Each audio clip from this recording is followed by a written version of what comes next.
And so I was like, okay, let me put a few beats in there and see what happens. The first time I did it, I think I had made like $600 or something like that. I never wanted to use a Content ID system to protect my beats. You know, maybe I'm wrong. That's a big reason I want to have this conversation with you, because you actually do this.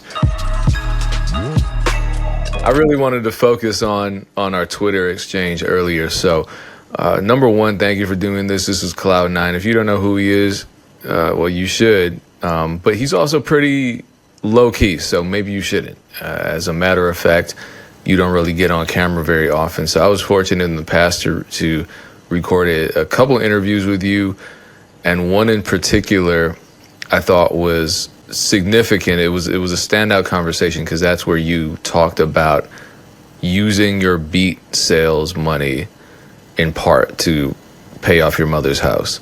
So still going strong after all these years, after, you know, everybody every day claiming that selling beats is dead, and here you are. Correct. Selling beats is not dead. I just want to tell everybody that. Well, you know, good for them for thinking it is. I mean, I had a whole video talking about, you know, people quitting and producers quitting especially. And to me, that's bittersweet because, you know, on the one hand, it's sad when anyone quits. On the other hand, if they made that decision based on, I guess, a real authentic choice to leave the music business, then I think that's totally fine. If they're going to seek happiness elsewhere, great. But someone commented saying that you're just trying to thin the herd or something. I'm like, or thin the competition, something. I'm just like, I mean, no, but you know, it thins itself. I don't know. How do you? I feel like, if anything, it feels like the producer community has doubled and tripled down on this whole futility, this whole futility stance when it comes to making a living as a producer. I don't know why. I would have thought as time went on, people would become more encouraged. It's crazy. Dude, look, I don't even know if you can see this. I literally got a sale 50 minutes ago on BeatStars. Yeah, so did I. Well, let me see. Let me see what time it was. Hold on. Because if this would be an uncanny coincidence if that was the case. Hold on. Okay, it was an hour ago, so 10 minutes. Oh, wow. That is weird. That's a coincidence for real. It is. So anyway, so you're still doing it. YouTube is still not your primary source of traffic, right? Nah.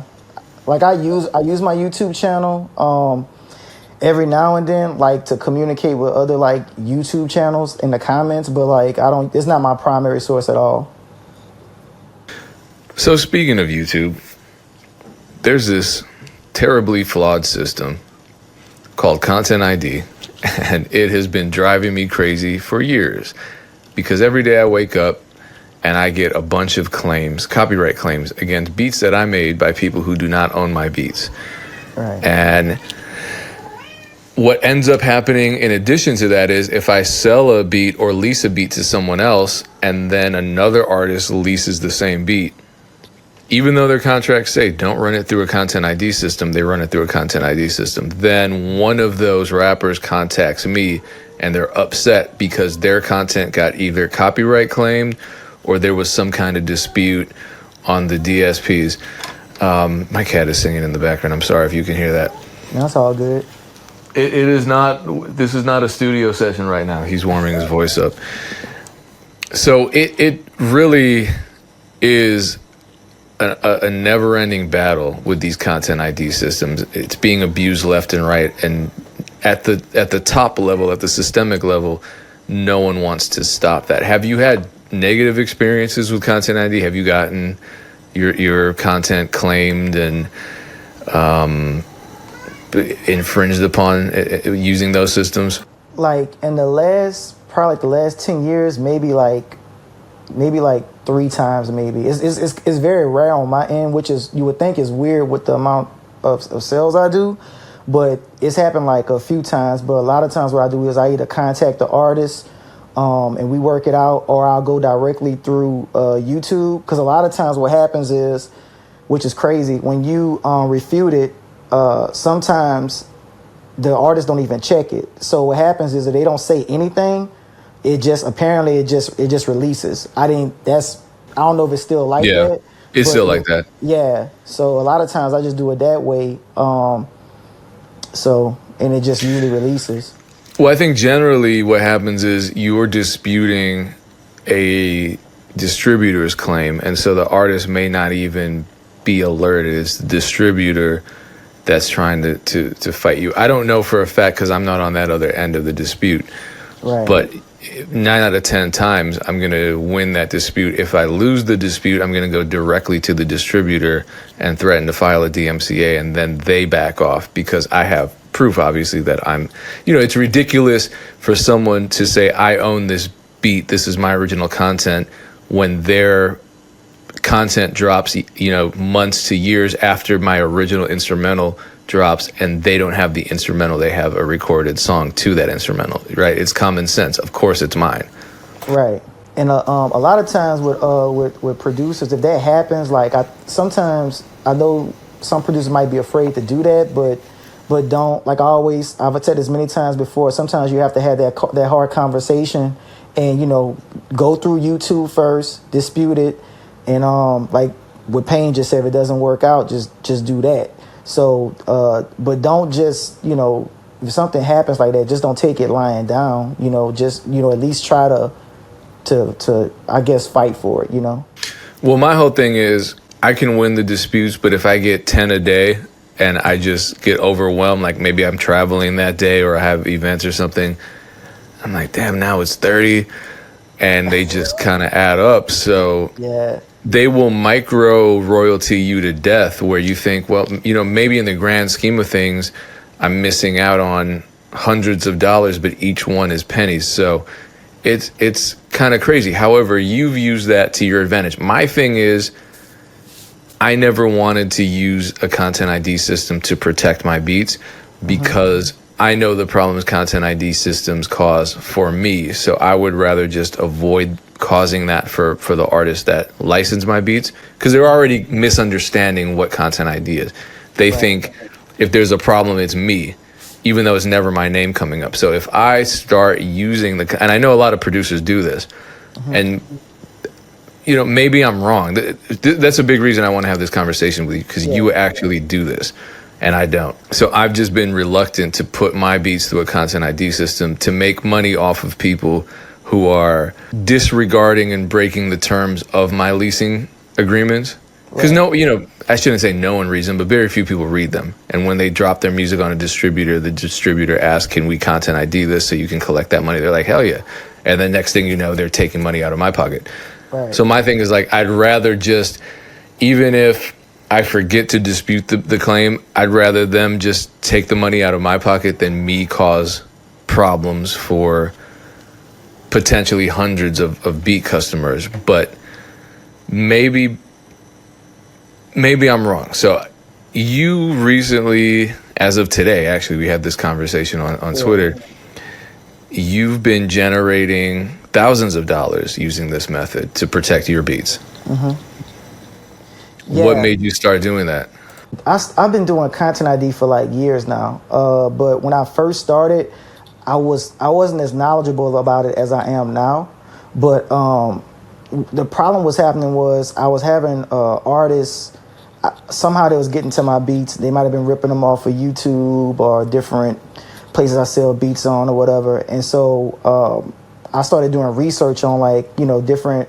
I'm always looking at different ways you can make revenue with your music or your beats, and this was one of the revenue sources. So I read up on it, and so I was like, okay, let me put a few beats in there and see what happens. And so the first time I did it, I think I had made like $600 or something like that, and it was like beats from like a long time ago.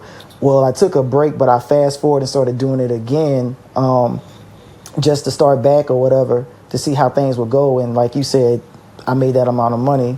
I've been making that amount of money for a minute. So, but what made me get into it was I saw it as another revenue source, and also as another way to connect with artists. Because on the flip side of things, I had a lot of artists say, "Hey, man, I made this music video. It's getting thousands of streams and stuff like that." And you got this tag, you got this slap on it, right? This little content ID thing. So I was like, okay, well, did you purchase the beat? No, man. So what happened, they go through the story, and I get it. I understand everyone's on a budget, but if you are on a budget, then this is your way of satisfying that budget, right? So you can't. Wait a minute, pause. So they stole the beat and now they're coming back to you asking why they can't monetize it?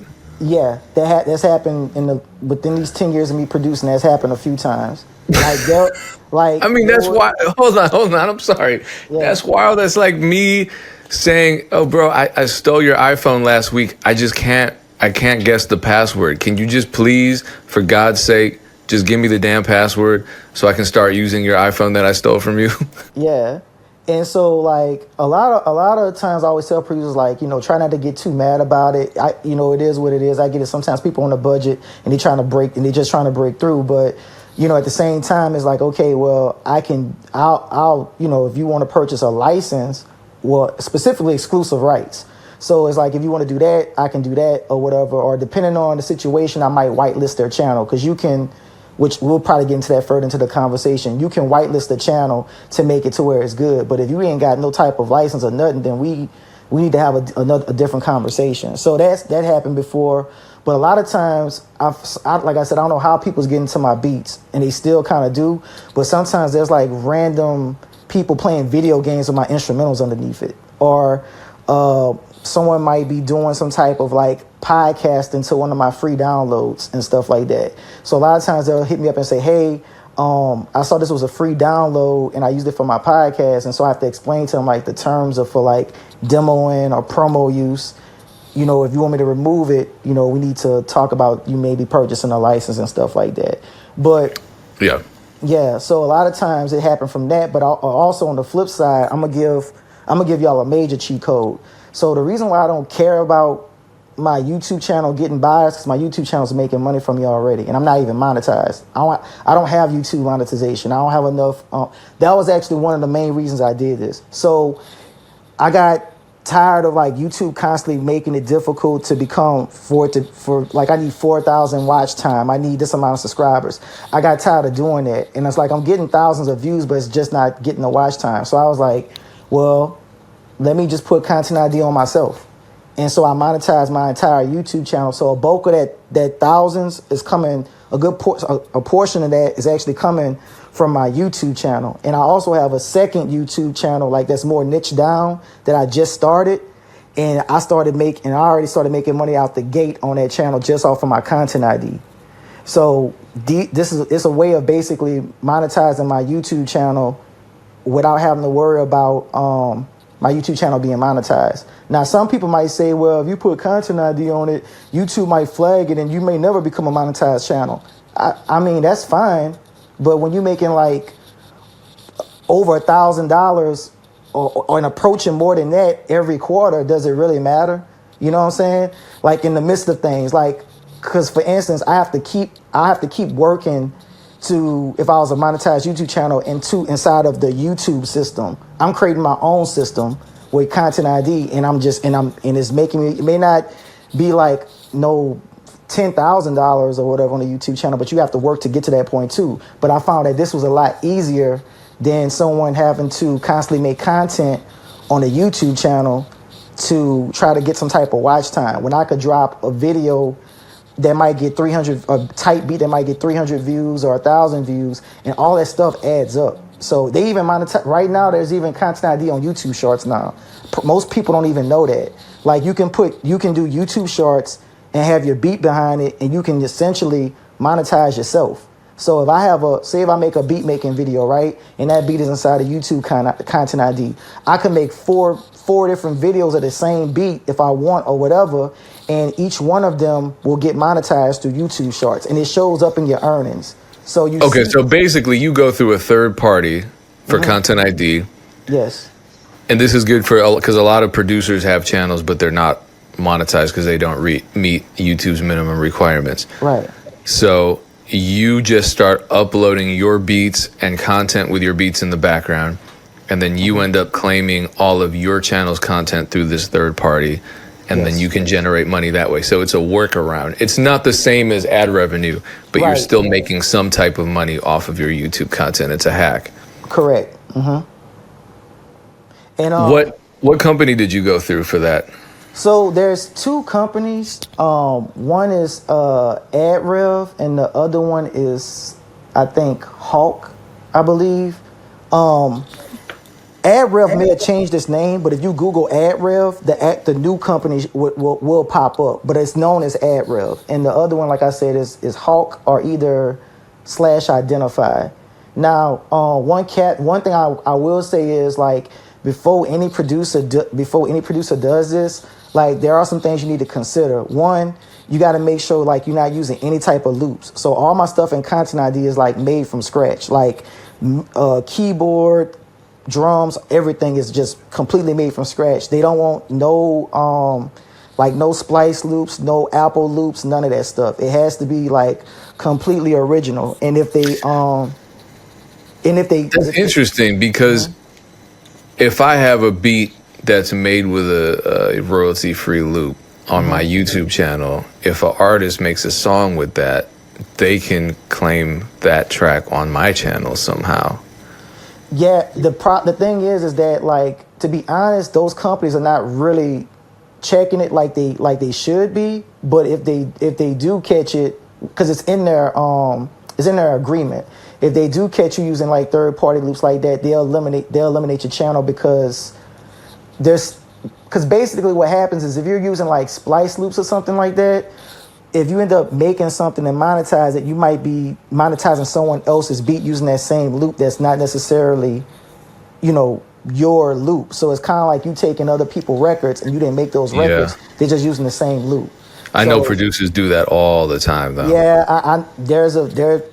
So I try to stay away from that stuff whenever I'm doing that. Also, if you're doing anything like in TV and sync, I wouldn't suggest putting those beats through Content ID either. Like, usually when I'm doing, like, TV or sync, I have a certain set of beats for that anyway. That's a whole nother story. But if you're doing anything with TV and sync, don't use those beats for Content ID. Also, just make sure you read over, like, what you're getting yourself into, because I can't remember which one it is, but for one of them, there's a 2-year agreement, meaning that if you want your track to be removed, you have to wait for 2 years. And with the other one, there's no weight on it.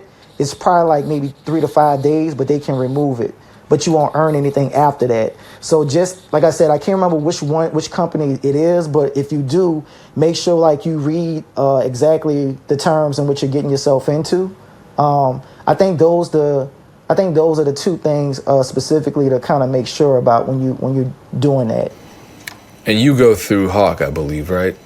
I've actually went through both, but I didn't put the same. That's another thing too. Don't put the same beat in both. They don't like that.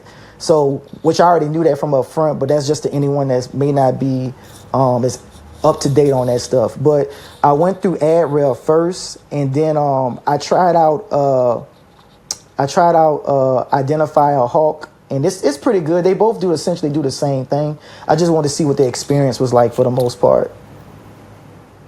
So walk me through your Content ID beat registration process. Are you manually uploading all of the beats, or can you do it in bulk?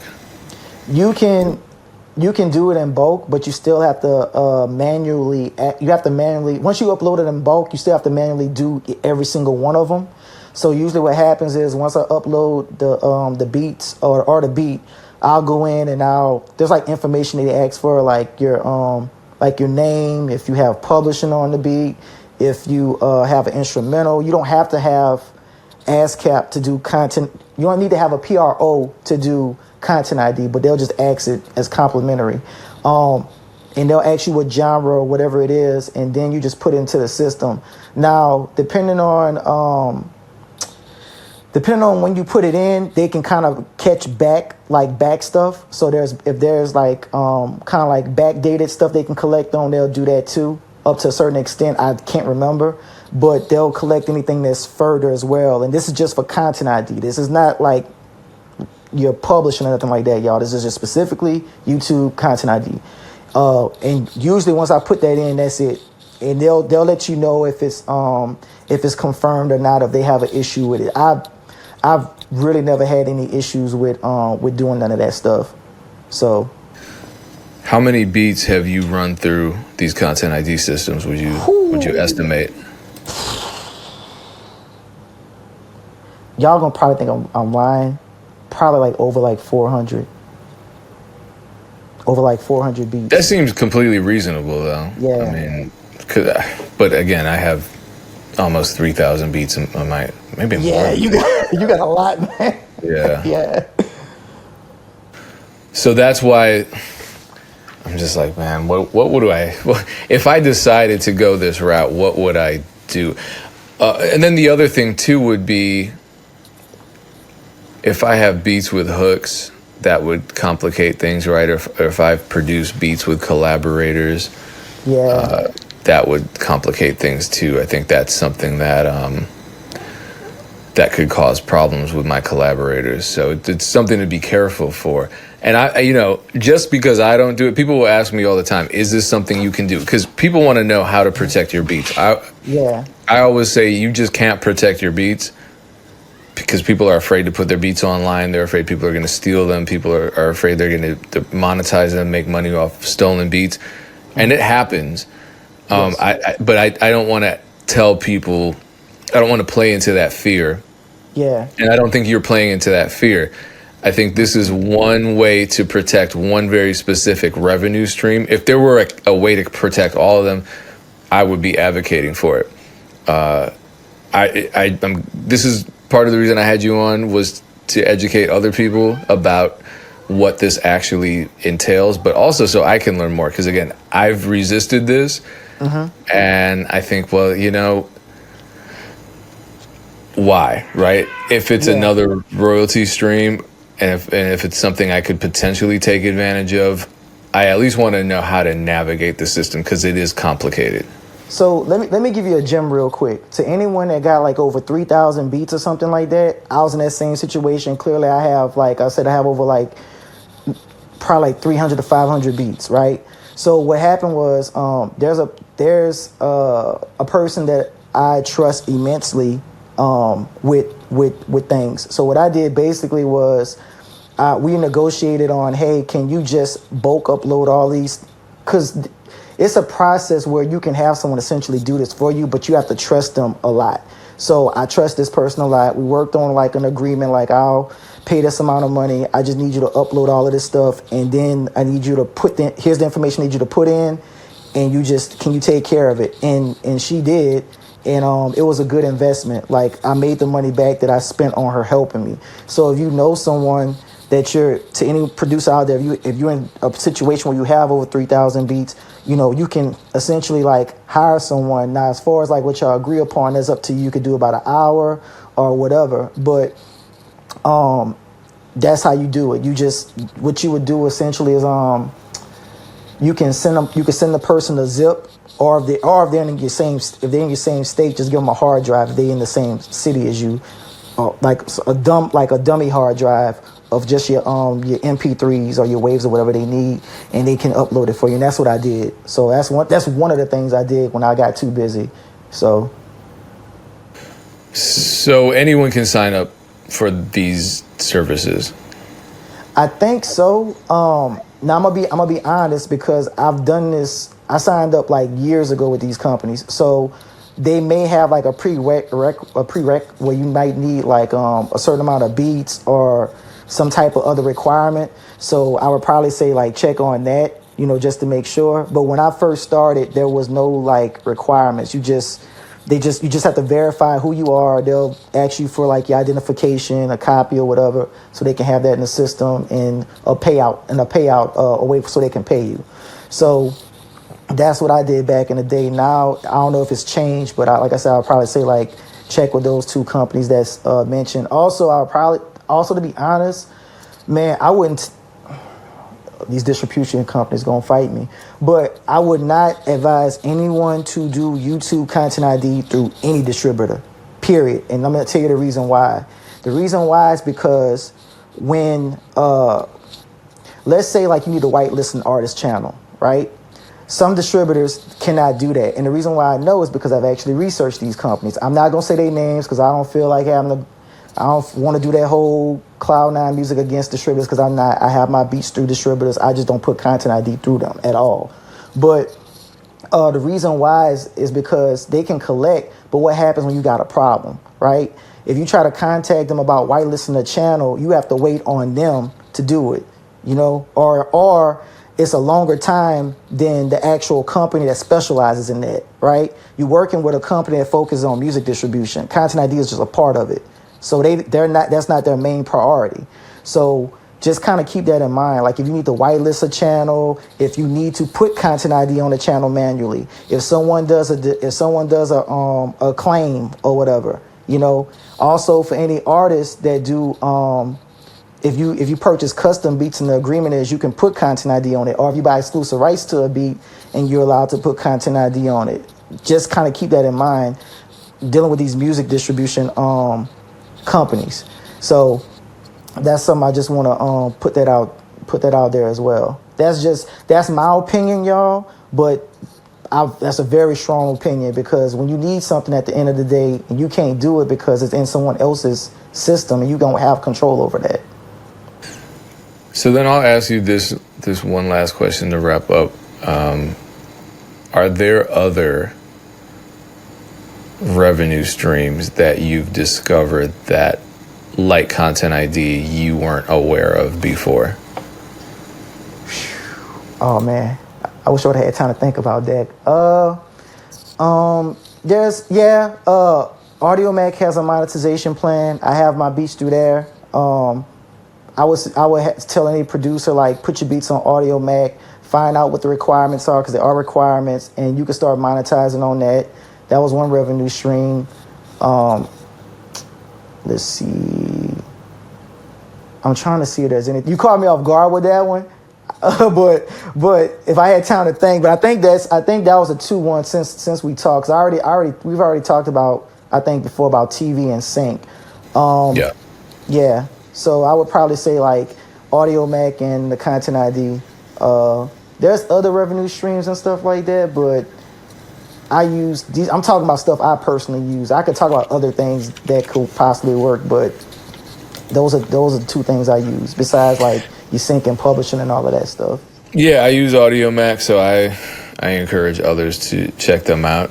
And specifically, not even for monetization necessarily, but just to get your beats where there are people who are searching for them. Yeah, especially if you do Afro beats. Yeah. We had Z on, and he spoke about the connection to the African continent that AudioMac has. So thank you so much. Where can people find you online? And I know you're always posting producer motivation and information and gems. Yeah, so any for like artists and producers, y'all can follow me on Twitter. I usually post a lot of informative information. You can check out my website, Kloudninemusic.com. I make pop beats like The Weeknd, Donna FM, Beyonce Renaissance, Ariana Grande. I do Timbaland Pharrell inspired multi-genre beats. I do trap beats like The Baby, and those are the different niches I do. So if you're interested in that stuff, deep house, EDM, all of that, I'm that guy for that. So, but yeah, Kloudninemusic.com. And it's spelled that way, Kloudnine music.